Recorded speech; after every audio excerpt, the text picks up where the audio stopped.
nag-feed sa utak mo na may sinisikreto ako? Sinususulan ka ba ng Vivian na yon? Walang kinalaman si Vivian dito. Kasi alam ko, una pa lang ayaw na sa akin ng ex mo. Anong issue sa'yo ni Robert? Basta kung ano man yun, naayos ko na yun. Ang ganda-ganda na ng buhay mo. Nakahiga ka na sa pera. Ingatan mo ang relasyon niyo mag-asawa. I'm sorry, Viv. But I have to terminate our contract. There are things that are far more important than business. Are you talking about your relationship with Betsy? Kaya ko ginagawa to para protektahan kung ano meron tayo. Because a big part of me tells me that I still want you. Hanggang kailan mo ba gagawin at lolokohin si Gina? Kahapon, kinorner niya ako. Pilit pinapaamin sa akin lahat ng nalalaman ko. Tatapusin ko na yung sa amin ni Betsy. Makikipaghiwalay na ako sa kanya. At aaminin ko na sa asawa ko lahat ng pag-aamali ko. I just hope na maging maayos ang marriage nila ni Betsy. Para naman worth it yung pag-cancel ng deal. I'm gonna miss you terribly. Mamimiss din kita, Gina. I hope mahuli mo na kung sinong dapat mahuli. Basta ganon. Mapanagot mo na sila sa lalong madaling panahon. Mahal, dalaw lang ulit ako kay nanay ha. May papacheck lang siya na networking. Baka may scam mo mabudol eh. Kailangan mo talaga mag-ingat ngayon kasi ang daming sinungaling at manloloko ngayon. Nay, sa tingin niyo po ba dito talaga pupunta si Gerald? I-check ko nga. Nay, si Gerald po ba yung nag-message? May nabanggit po ba si Gerald sa inyo? Kahit papiyaw lang. O sa ibang babae. Teka.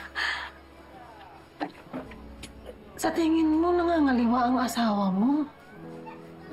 Ba't mo naman naisip yan? Ay, hindi ko kasi matanggal yung duda sa isip ko eh. At sabi nga nila, di ba, pag ang babae, pag ikaw na yung nagduda, malamang sa malamang totoo daw yun. Naniniwala ko pa kayo dun. Oo.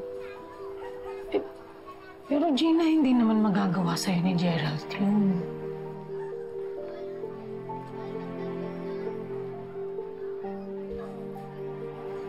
Nay, isa rin po kayong ina at asawa.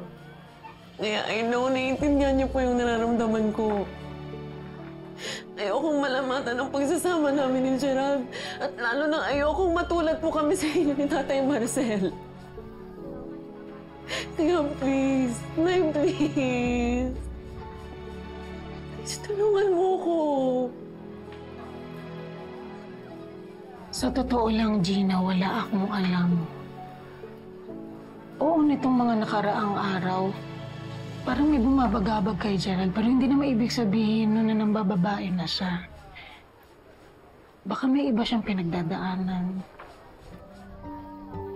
Pero, sige, para sa'yo, para kay Baby Mindy at sa ikatatahimik nating lahat, aalamin ko kung ano nangyayari sa anak ko.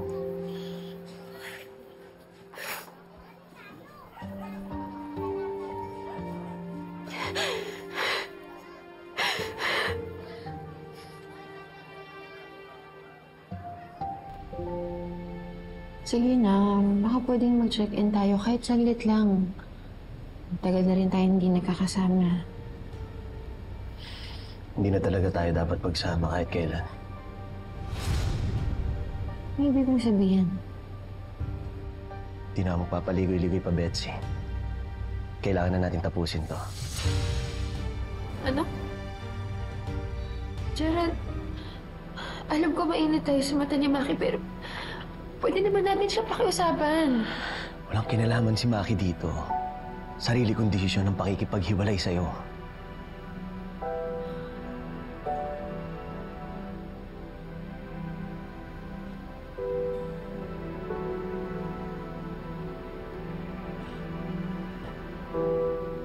Gerald, sandali, o ganito, masyado namang biglaan.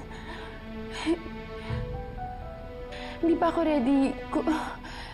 Kung gusto mo, mas maging maingat tayo. Gusto mo mag-iwasan tayo sa supermarket, sa bahay. Basta please, ayoko muna tapusin to.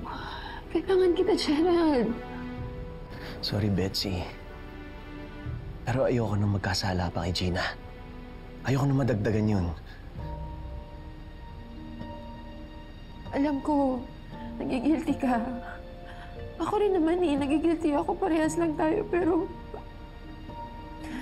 di ba ako yung kakampi mo? Kaya siguro ganyan yung nararamdaman mo kasi ako pa rin yung laman ng puso mo. Di ba, Gerald? Betsy, hindi. Umpisa pa lang nilinaw ko na sa'yo, si Gina lang ang mahal ko. Oo, mahal mo siya. Pero paano naman ako, Gerald? Paano kung mahal pa rin kita?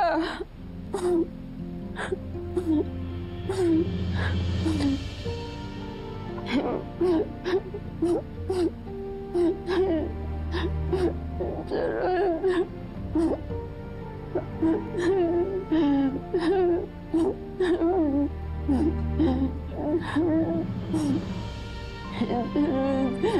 Please.